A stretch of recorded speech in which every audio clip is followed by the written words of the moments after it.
So, hello guys! Eto na nga, sobrang daming nagtatanong sa akin kung paano at saan makikita ang GGives. Una, i-open nyo po yung mga GCash application nyo, tapos, i-click nyo yung borrow.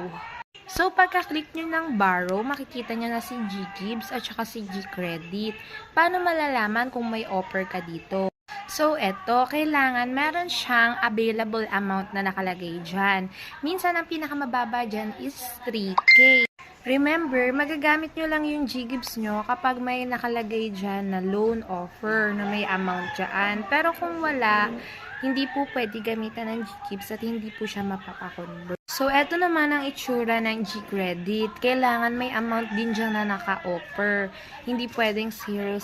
Kailangan may amount na naka-state kung magkano ang pwede nyong i-loan. So, in case na meron kayong GGives and GCredit, tapos nangangailangan kayo ng emergency cash, pwede nyo kayo message dito sa FB page ko or FB account ko, Anjasly Pilierba, with blue badge po dapat para makamake sure na legit po ang kausap.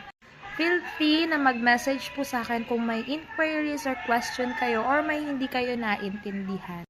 Huwag din po kalimutan na i-subscribe po ako para updated po kayo sa mga susunod na videos ko.